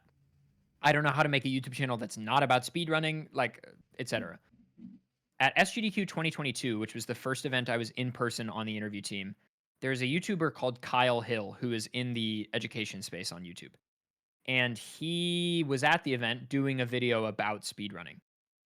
And when I ran into him, I saw it as my opportunity of like, I want to do science videos online. This is a person doing science videos online. I would like to ask him some questions. And I went up and I was like, Kyle, and he goes, I've been looking for you. Oh. And I was like, what do you mean? And he was like, I always do work with hotfix shows in the background. Um, And so he was a big Challenger approaching fan, I guess. And so I was like, he was like, what do you know, what's your story, whatever. And basically, eventually, I was like, I live in LA. I want to do science, entertaining science education videos. How do I do that? And he was like, let's get lunch when we're back in LA. I'll take you under my wing. And I was like, okay. So I went home and we went out to lunch. And for hours, he just basically taught me through like, here is how you communicate topics in a YouTube video. Here is how you should look at science education, whatever. Incredibly informative. I have pages of notes from him that are just like explaining how to do science education on YouTube. And it was from that conversation that the YouTube videos started being built of the unluckiest moments in Pokemon speedrunning or whatever, which is the first video I made in this new style. And I worked very, very hard on that video. I had to teach myself a million new skills. I didn't know how to edit like that before I made it. So the video took me months. Even though now I could turn around a video of that quality in probably 2 weeks, it took me 3 months to make the video. And I labored over it and re-edited and showed it to people for notes. Dragon Blitz gave me tons of notes because he's doing really well on YouTube. And at that time was the only person I knew well that was in the speedrunning space that was doing YouTube stuff. And so I asked him for like all this stuff. And so I released the video and it went viral, which is again just a luck thing. Mhm. Like you put in all the work you can, you try to make something individual and unique and market it to the best of your ability, but at the end of the day you are at the behest of the YouTube algorithm. And it fortunately went very well and taught me that okay, combining Pokemon, which is something I'm very passionate about, with science education, these things can combine nicely because I wanted to combine my two interests, right? Video games and science are like my two big interests. There are lots of video game channels and there are lots of science channels. There are almost none that do both. And so my thought was this is unique enough to maybe do well. Plus, ideally, I can reach an audience that typically doesn't consume science content and maybe teach them something. Maybe a Pokemon viewer will walk away with new math knowledge. That's a win for everybody. And I was very fortunate that it seems I was right. And, some of my videos do well, some of them don't do as well, but overall, I've been very fortunate and continue to do them. I released a video yesterday that I've been working on for months now that is doing quite well, which is very nice. And I hope to just keep growing from here. That's the story on that. Fair. And again, it just hit 100,000 like Literally hours hours before ago. we started this. Hours ago. There you go. Kind of crazy. So you'll get that silver play button soon. Which is smaller now. Do you know that? Oh yeah, they've been the yeah. shrinkflation. Well, so apparently the reasoning, and actually once I heard this, I think it's kind of valid from their side. Once YouTube Shorts came out, it's much easier to grow your channel via fair. Shorts. Like you can inflate your subscriber number like crazy with Shorts, which is one of the reasons why I don't make many Shorts, even though that's bad for growth, whatever. Most people who watch Shorts do not watch long form content. So like, even though you can make your subscriber number huge, people will not come watch the long form stuff for the most part. Mm-hmm. That's not true across the board, but broadly speaking, that's somewhat true. No shade on people who do short form content. It is a way to make money and grow a platform 100%. But as a result of it being relatively easier to get 100K subs now, if you just do shorts, tons more people are getting silver play buttons. And so understandably, I think YouTube was like, okay, let's reduce the cost of making these by a little bit, which fair enough. Obviously, I would love to get the normal sized one, but I'll just get the gold one someday, baby. Let's go. Hopefully. Yeah, I just remember them shrinking it once, so I didn't know if they did it again. I don't know if it has happened again, but because I'm talking about like mid to late 2010s, I think. Oh, then it has been. It was shrunk last year. Okay, then yeah. That's different. Last year, now it's like Arlie, my partner, has one, but it's like yay big now. Yeah, okay. I know they used to, even just a year or two ago, they were like this big. Is it but the they one are where it's full silver and they just kind of indent the play button in the silver? Yeah, because it used to be that like it would have a nice like play button Yeah, it that was a like was plaque with the silver play. That's what yeah, I yeah. remember. Now then they did the full silver buttons with it indented like this big, Mm-hmm. and now it's the same All thing but right. just smaller. I think Yeah. that was the original thing I remember. And then yeah, they okay. Yeah. It's not as exciting, but it's still exciting. I mean, hard to get there, so Yeah, yes, absolutely. who cares about the Very hard. physical? It's the meaning behind it, Yeah, it's the mental. It's It's the the mental. mental. Exactly. Yeah. There we Yeah. go. But yeah, it's been cool to see. I don't care about Pokemon or science, but I still get entertainment from it. So, it's Well, thank you. working. It's working. Thank That's you. what we like to Thank hear. you. I'm glad. I'm glad. All right. This is a random thing I just remembered, and you'll probably understand where I'm going with it. But I was like in a call with some people, and I have, every ROM on my NES. We were just looking through random stuff. And there's the classic famous, what is it, like Takeshi's Challenge or something? Ah, yes. Yes. So you understand where I'm going with this now that I've mentioned the name. Yeah.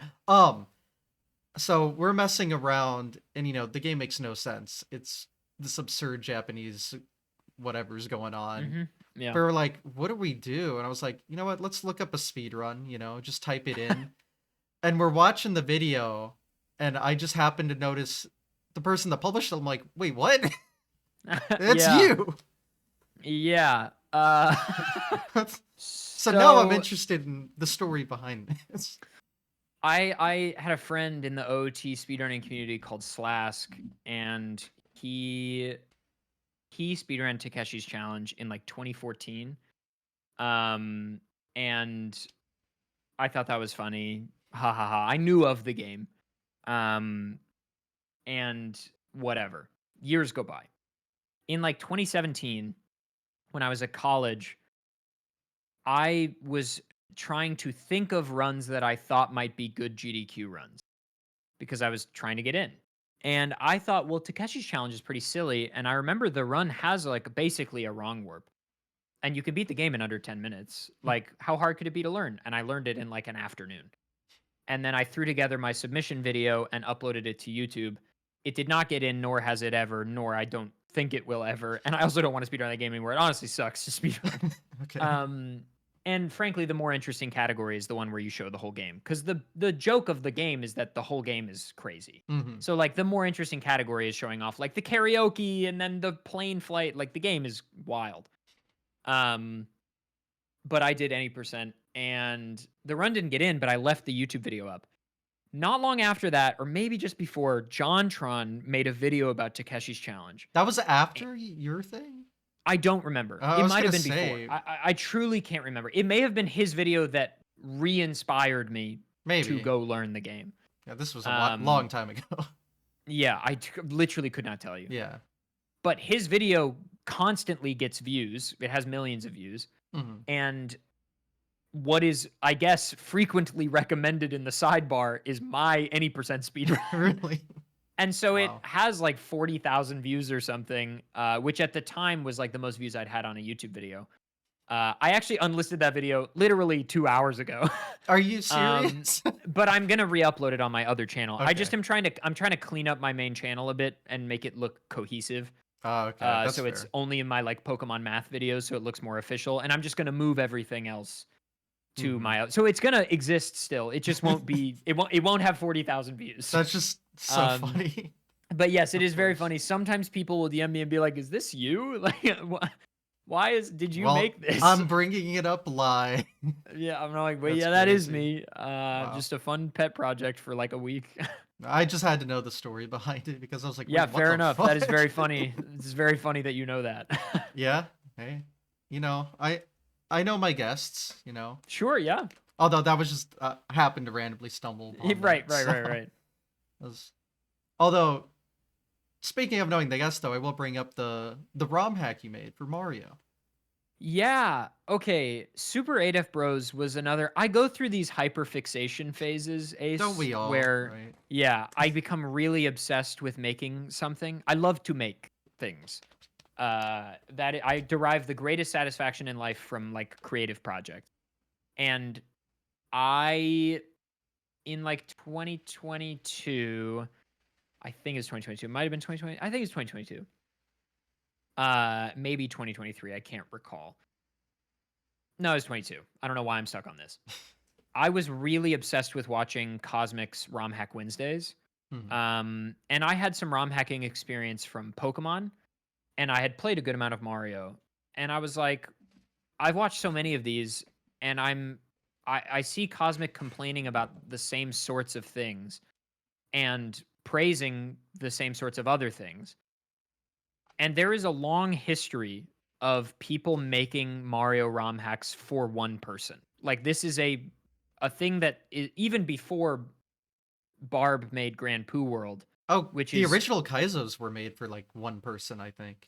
exactly Yeah, like the there's a whole thing. old hard Mario ROM hacks are pretty commonly not traditionally, but commonly made for one creator or one player as like a test or a gift or something. Hmm. So like Grand Poo World is an example of this. Um, uh, Super Panga World, or is it Darb or not Darb? Oh, Dram. Dram, yeah. Yeah, Panga made Dram World. Hmm. Dram World is a gift to Dram. Like, so I made Super ADEF Bros in a lot of ways for Cosmic. Okay. Because the hack was trying to do a lot of design principles that I knew of, but also design principles that I knew Cosmic would enjoy, but also some things that I hadn't seen in Mario ROM hacks before that I had seen in Mario World ROM hacks. Mm. So like puzzles, things like that that do exist in Mario 1 ROM hacks, just not ones I had played. They're not And common. I spent like, well, it's because the game engine is very limited. Very, yes. I spent like 2 months on it or something, and then when I was sort of just done with it, I just released it after having some people test it. Bismuth tested it, my friend Boo tested it, who has sub 5, and then Sumwes tested it. Nice. And I sent it out into the world, and I'm decently proud of it. I think it's kind of fun. I have a And full playthrough on my channel. yeah, I have watched every playthrough that I'll have you. exists Nice. Okay. on YouTube. I've watched yours. I've watched Cosmics. I've watched Lax. Nice. Who else played it? Glitchcat played it. A couple of YouTubers I didn't know. There's a TAS. There's a TAS. What? Somebody Like on made a test? TAS. Is it on test videos? I don't know if it's on TAS videos, but it's on Okay. YouTube. All right. And it's not like hyper optimized, but it's like pretty good. Okay, I haven't seen it then. I need to Highly look that up. recommend. Yeah, no, I need to look that up. I've been thinking GTAs. I've Uh-oh. been thinking about putting a bounty because nobody speedruns it. Oh no. And I've been thinking about putting a bounty on it for the Mario runners to have some content. You have to think about this though, because this is just free Nifsky money if you really think about it. So what if I ban Nifty? Oh man. Or I could say you have to play on controller. He can do that too, just fine. I know. But yeah, I've been thinking about doing that because I would love to see some people speedrun it because it has speedrun potential, and I made some of the levels with speedrunning in mind. All right. So I might do that eventually. But yes, go play Super ADEF Bros. If you're decent at Mario 1, you should beat it in an afternoon. I would be interested, but because I do have like a lot of speedrunning ROM hack experience. Right. So I had the record in Tankashi Mario. Really? Yes. All right. So yes. I got the first sub 5 in Takashi Mario. Nice. That is. Anyway. What a game. But it is historically fascinating because I guess it's like one of the first ROM hacks just ever made. Apparently. Yeah, and it was made with the like Tankashi editor. The Tankashi editor, which is like, to my understanding, the editor that like Nintendo not used, but like approved of or something. Like it was like on NES. Like it's like, well, FDS or FDS. Yeah.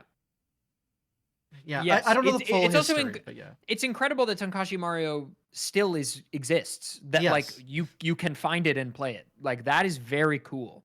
That is a piece of gaming history.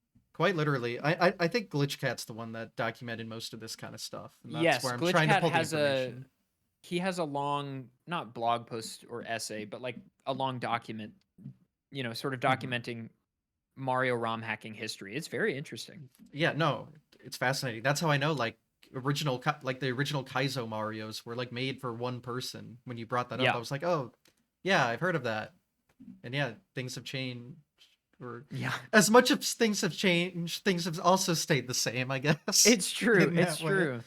Like Grand Poo World 3 or whatever that Barb released Yeah. last year, like is made for the community, but is still kind of just made for But it's Pooh. Like still poo. yeah, right? Like Barb could call it anything, but it's still, he made the first one for Pooh. Mm-hmm. And obviously it's become a much bigger thing and like that game has catapulted his career. Uh but it's still for Pooh. Like Mm-hmm. Pooh is the playthrough he still wants to see the most, you know what I mean? Like Yeah, no. yeah. He's in the name. There's a reason. Yeah. But yeah. A whole fascinating area that I don't play because I don't want to hate myself, but it's fascinating Yes. to watch and understand the Yes. history. Yeah, I have no interest in speedrunning Kaizo hacks So at why I'm all. glad yours isn't if you did do a bounty. Yeah, Otherwise I would not be interested. there are hard-ish levels, but nothing harder than like a frame perfect jump here or there. Oh, that's Like, nothing. It's yeah, easy. exactly. Yeah, and that's only in the bonus levels. Like outside the Mhm. bonus levels, hard levels just mean like, maneuver the enemies well. Mhm. You should there's no Kaizo. There's no invisible blocks in my hack. There's no Kaizo blocks. Mhm. I hate Kaizo blocks. I think they're so lame. Uh, so they're not in the hack. Wonderful choice, must say. Thank you. All right. I guess really the only other thing I could think of is be nice to know because we talked about what you do in GDQ now, but just like Yeah. more detail on kind of the stuff you do that you can realistically talk about behind the scenes or just moments from, Yeah. I mean, I would commentary or interviewing right. and everything. I would say that these days my role consists mostly of like so we don't really call ourselves the interview team anymore. We call ourselves the interstitials team because we are trying to break away from like the traditional interview format because I think it worked well in years past where the interest was just, oh, speedrunning is novel and cool. But now times have changed. Everybody knows what speedrunning is, and we're trying to just make the show more entertaining. Yeah, And like basic interviews have been more replaced with like the checkpoints and like having some sort of theme around what you're talking exactly, about. exactly. And so our goal is like we want something interesting to be in front of your eyes as often as possible. So my role and Kung Fu Fruit Cup, the two of us together, our role is directing that. So trying to come up with cool shit and fun and silly things you can see when they are not doing a speed run because there's setup, there's scheduled ad times, like, things have to happen that aren't speed running at the event. And so cuz the interview team initially existed as something to put on camera while setups were happening. But setups are now happening faster than ever, but there are still Dual complicated stage setup ones. for the win. Yeah, right. Oh man. Dual stage is really great. Oh yeah. But we still have time to fill and important things need to be said. And so we are in charge of making sure that that content is as entertaining and informative as possible. And so, yeah, I would say in a nutshell, the job is about trying to make GDQ as entertaining as I can. And in my small part, now leading the team, trying to push that narrative forward as much as I can. And I want to and can frequently push the envelope of like what we show because for instance, the best example I have of this is Block Dude, which was a run that I did at this most recent event. We did that run on our side of the stage, on the interview set, and we treated it like a high production value thing where like we changed camera angles. We did all this shit that you don't see in GDQ runs because I wanted to show that like we can do this. Like the people over here on our team, we are capable of doing incredible things. And so the run is stupid. Like the Blog Dude run itself is dumb. But I wanted to show like we are capable of really cool shit at GDQ. And it went really well. So well, in fact, that Crazy Taxi, which is, in my opinion, one of the best GDQ runs of all time, was that event. And they took our idea and blossomed it. They had hand cams going around. They had crowd cam. Like there were little, like it was incredible. Crazy Taxi was amazing, Oh and yeah. it was a love letter to what I think GDQ can become, which is the next step of GDQ evolution. And I want to push this as much as I can in my own little way of like, how do we make it even more fun and even crazier? And like, because we have grown and we're growing, and it's an exciting time to be there and an exciting time to be trying things. So my recommendation to everybody these days is if you have a really novel speedrunning idea, submit it, and maybe it'll turn into something cool. Mhm. So yeah, I would say that's my role. I I have noticed a big evolution recently Good. because yes, Good. because I mean for years it was like game, play, there you go, Right. interviews. And I Right. mean that never gets old because there's so many games, people do it in Yeah. their own ways. It's Well, great. for people like you and me, Ace, that's enough. Yeah, right? Like I'm happy to just watch speedruns, but Oh that's yes. not how everybody is these days. Yeah, no, there's so much more eyes from like different content side of things, or there's so many Exactly. more people on the internet now that all have different interests. If you want them to focus on something, you Precisely. gotta do a little more.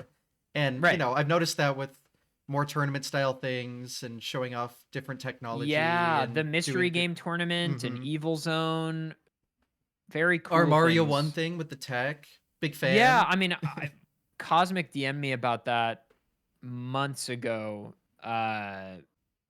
Is STA, does it stand for single time attack or Simultaneous. simultaneous? Okay, Yes. so we were debating on the interview team what it stood for because I couldn't find any documentation, and I Got was it. like, it has to be simultaneous, Yes. which it is, which makes sense. Mm-hmm. It's also a very cool name. Remind me, Fibbity, Flibbity dibbity. Flibbity Dibbity. Basically, Cosmic asked me to help convey some knowledge to Flibbity on how the submission should look. I see. And I didn't share much because I was like, frankly, Cosmic, I'd be shocked if this doesn't get in. Fair. Like, it's incredibly cool and so novel, and your submission should just detail how and what it is and why it is cool. And if it does those things successfully, I don't see a world where this doesn't get in. And it got in, and I was so thrilled because it's so fucking cool. It is so cool. Um, yeah, incredibly sick, and I'm glad that they let you guys do several any percent runs because that highlights it, right? Like, hmm Well, it's it not was a just about showcase. It wasn't like a run. It was right, right, literally right. a But like, showcase. you know what I mean? Of like, Yeah. they didn't limit it to one. In a traditional speedrun, they'd be like, well, you do one any percent run. I'm Well, glad you yeah. guys got to do several. Yeah, that's what I'm saying. Like they treated it as a showcase, not a race, Right, because then it would have just been one. right, So exactly. I'm glad that that's how it ended up being, I guess. Yeah, no, yeah, Because I see you. I just don't know how his tech hasn't popped off more. Like it's Yeah, crazy I to mean, me. his videos do decently well on Yeah, YouTube, but those are but usually where he combines other things. It's world not like the live stuff. records. Yeah, Yeah. like the live stuff don't get much, and we would do like one tournament at pace every year. Now that's gone, so it's like, what are we gonna do? So I'm glad we got the Yeah. showcase at GDQ at least because that got a lot more eyes on it, and I'm hoping maybe talking behind the scenes happens or something. I don't know. I'm not part of it, but God, I just that deserves so Yeah, much that more that is attention. that is unfortunately one aspect of GDQ over which I have literally no influence is what gets in Yes, and I'm and not what gets asking like showcased. GDQ help No, us. yeah. It's more like I'm glad we were able to put more eyes on this technology because it Yeah. deserves it. That's my point. Oh yeah. Oh, it's so sick. It's And he's so worked good. very, very hard. He's worked Oh very hard. yes, so hard. It'd be cool if we could because GDQ always has the tournament rooms, right? Yeah. So my thought, and I don't know if I said this publicly, but oh well. Um, like we could do our open tournament in the practice room and then have the finals on GDQ. Submit it. I have to convince some people, but oh man, Submit that. I think it's got a shot. That's Then what I you want. gotta submit it, baby. I I'm not saying I won't. I'm just revealing the deets. Excellent. The word needs to be out, man. Excellent. And with the way you guys are doing things, with the like again the mystery Yeah, who tournament, Evil knows? Zone, etc., etc. Why We not? got the showcase, well received. Gears are turning was in really my cool. brain, you know. Good. Let them turn. Let them turn. Well, all right. I do have a funny story. obviously you now have the checkpoints and everything, but when you Yeah. first started, you were still doing general interviews. Yeah. And I know you interviewed me. I almost Yes. said fuck on stage during that Oh, interview. I've come close many times. And I just remembered that because I was so like scared. I know it's a little more lenient. Obviously, fuck is not okay, but Yeah, you try not to swear. I said "God damn it" on stage this past event on accident. It was in the middle of a quiz. I got a question wrong, and I was like, "God damn it!" And then I was like, "Oh man." it's over. uh, but yeah, it's not as strict as it used to be. We obviously like don't swear, like try not to, but things happen. You know what I mean? Yeah. Hey, I stopped myself, but I got so scared. It was after the question about when you had Cosmic ask me like if I knew what all the enemies turn into when you kill them with fire, and I Oh yeah. it's not information I like really remember. I Like mean, it not in is sequential incredibly. order, but you were like, "Oh, you did it." I was like, I almost said, "Let's fucking go." And I was like, "Oh shit, don't say that." But I caught myself. But it's just It's something I remember. very niche information. Oh yeah, but it's just stuck in my brain forever now. It's like embarrassing. So now I have to No. tell the world because that makes it better.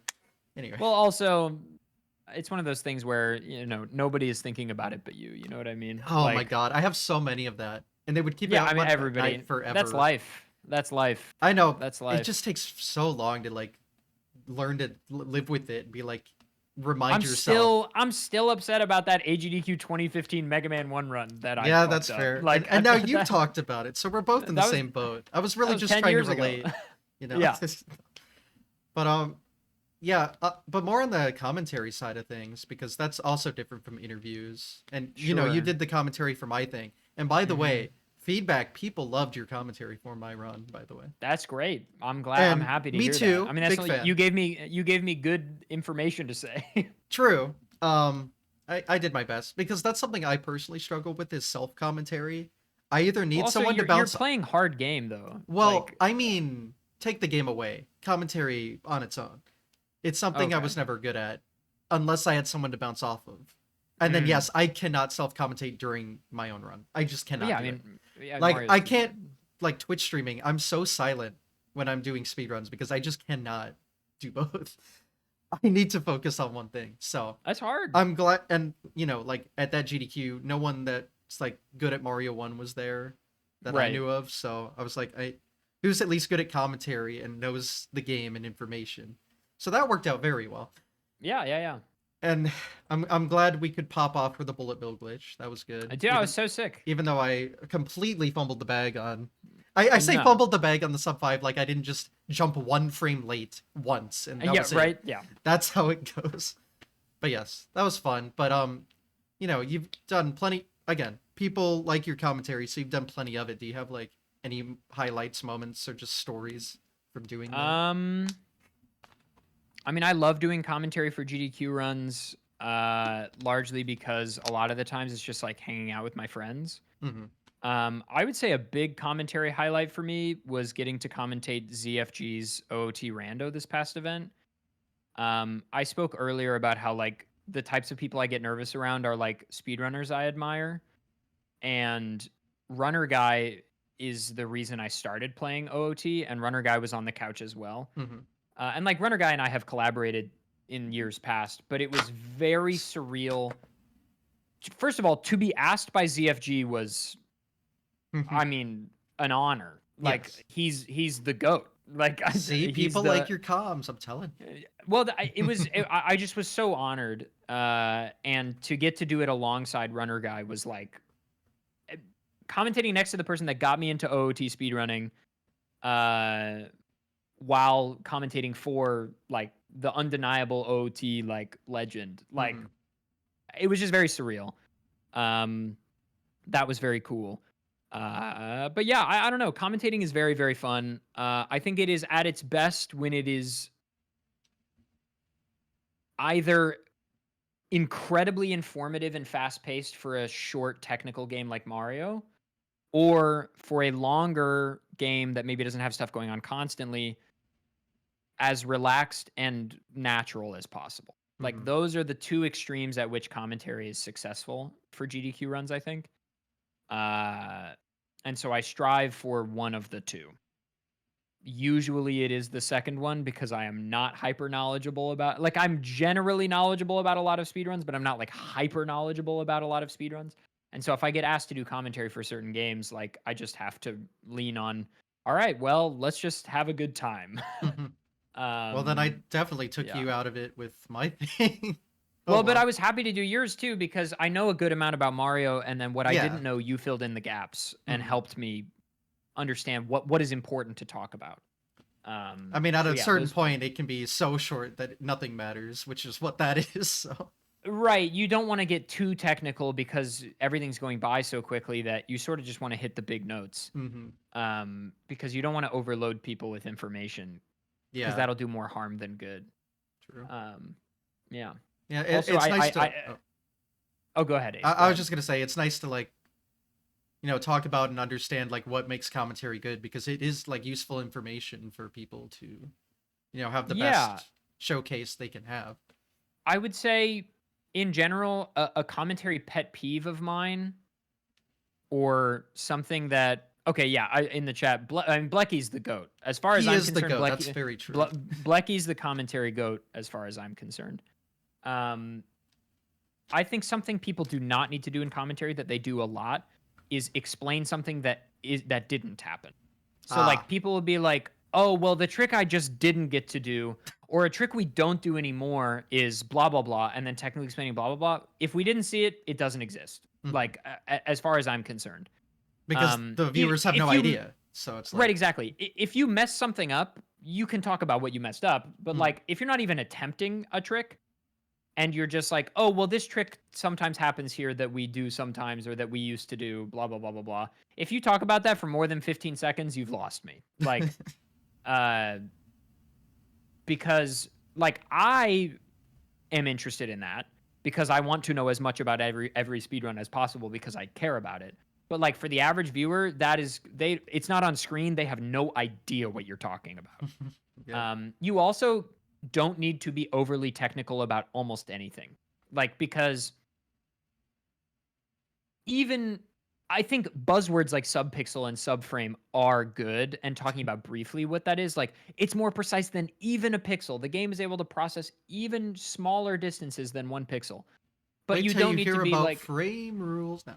right. But like you don't have to be like, "Oh yeah, well when the hex value is HA3, then we're able to hit this one." Like that You doesn't mean fucking matter. D70O is good, D50 also works, but any other thing? Oh, bad subpixel. So I AFO'd. I Yeah, jumped a frame early, man. we don't need to name the frame rules. We Oh, don't need to name. those are the subpixel values. Oh, okay, okay. Yes. Yeah. So but we that doesn't need to, that kind of thing I think can be skipped.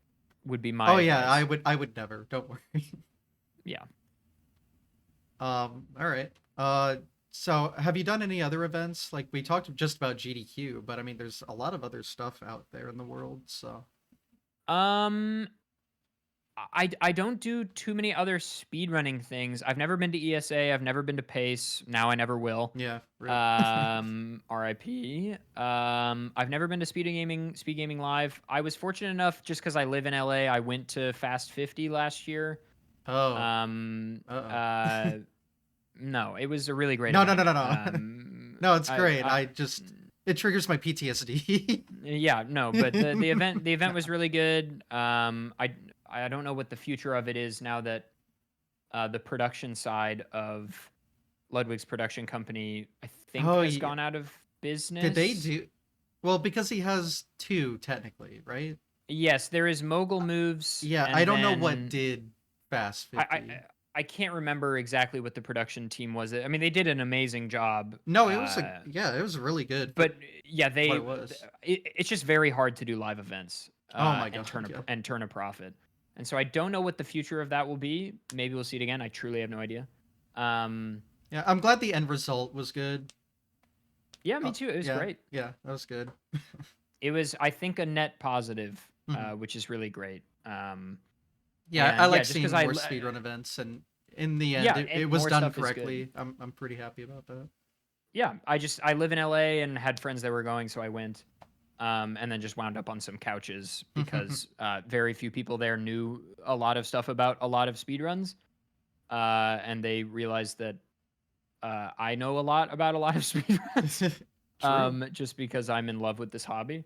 Um, and so I wound up commentating a few, which was it's also very interesting, and I think this is a dynamic people have tried on GDQ couches before, but it's interesting to do commentary with people who don't know what's going on and who Oh are good yeah, at yeah. bouncing that, because like doing commentary with Ludwig on OOT is very different than doing commentary with Runner Guy on Mm-hmm. OOT, because like with Runner Guy we're saying strat names and whatever, but with Ludwig I have to like it forces you to commentate well, because I'm having a conversation with someone who doesn't know the technical details. So it forces you to give the information in an approachable way, because otherwise you will see him not understanding. Because if I'm doing GDQ commentary by myself, I don't see the audience not understanding because I don't have the Twitch chat. I'm not talking to them in person. But when Ludwig has a question, I can answer it in real time, Mm-hmm. because he can literally be like, "Oh, I don't understand that. Explain that." That is so helpful. Like that is so helpful to be like, Literally "Oh, you live feedback that you couldn't get right." anywhere else. Yes. Because you're like, "Oh yeah, of course you wouldn't know what that is. Why would you? Why would you know what pause You're not buffering is?" hyper Like, fixated on this one specific yeah. speed game. I'm sorry, Let my me bad. let me explain that. Um, so that's very good. But yeah, I would say that's the only other like big speedrunning. Oh, Okay. that's not true. Speedrun Coliseum, Oh I guess yeah, I've true, done, true, true. which is Spike's charity speedrunning thing. So that's been fun. But yeah, just overall, I don't want to like wrap us up too soon or anything, but I am running out of time. Yes, I will. um, I will but get things yeah, just settled the here. overall story on events and everything is the sort of take home that I've said about almost everything in this interview, which is just that I feel very fortunate and grateful to be able to do what I do. And it's all thanks to speedrunning, truly. Well, it's a good note to end on, I think. So, Yeah. um, well, the last thing I'll really ask is your future plans and speedrunning content and everything. I think as far as proper speedrunning is concerned, obviously my life has changed a lot, but I have some unfinished projects in speedrunning that I'd like to finish before I'm too old that my hands don't work right. Hmm. Twilight Princess Any Percent is a speedrun I'd like to refine before I don't have the drive for it. Um, I would say that's the only proper speed project on my horizon. I don't know when it will be, but as soon as I have free time, Yes. which will probably be a few months from now, I'm gonna retackle that game. And other than that, I would say the biggest things I'm working right now, I will occasionally be making videos that relate to Pokemon speedrunning. Um, like I think I might make a video on some Zelda speedrunning stuff soon. I'm not sure, but anyway, as far as speed projects are concerned, Twilight Princess will probably be the next proper speedrun that I do. Hmm. And then just the usual YouTube stuff. Obviously, not Yeah. quitting GDQ anytime soon. No, no, So, plenty to look forward to. indeed. Well, I think that's everything. Did we cover everything in your history? You feel I think satisfied? so. Yeah. I'm very satisfied. Ace, thank you for bringing me on. I was happy to talk about it. I don't know that I've ever told my speedrunning story start to finish. I've told bits and pieces, but it's cool to relive and sort of appreciate in real time how cool it's been. Mm-hmm. Yeah, there's a lot there, and that's Yeah. why we do it. That's why I do it. I like This learning. is So, this is my 13th year speedrunning. wow, it's crazy. Half my life. Yeah, I'm like half of that, which is still a lot. I It's don't still a know. lot. It's crazy. Where'd the time go? I know. Well, I guess we'll wrap things up here. But yeah, thanks everyone for watching. Follow the show if you enjoy. VOD will be uploaded right after this. Episodes are out every Sunday in some form or another on YouTube. Try to stream them on Sunday. So far, so good. But yeah, that's really everything. Oh yeah, feel free to self promote. By the way, I didn't ask that. Socials are below me. They are I would below say you. if you're watching this on YouTube, go subscribe to my YouTube. There you go. Yep. Click that follow button in the chat, and all the other links in the YouTube if you're watching there. I try to make it as easy as possible. You know, Yeah. they're staring you in the face the whole time, right? Hours. There you go. That's how it's done. All right, but yep, that'll be all for today. Take care, everyone. Thanks for watching as always, and see you next week. All right, bye.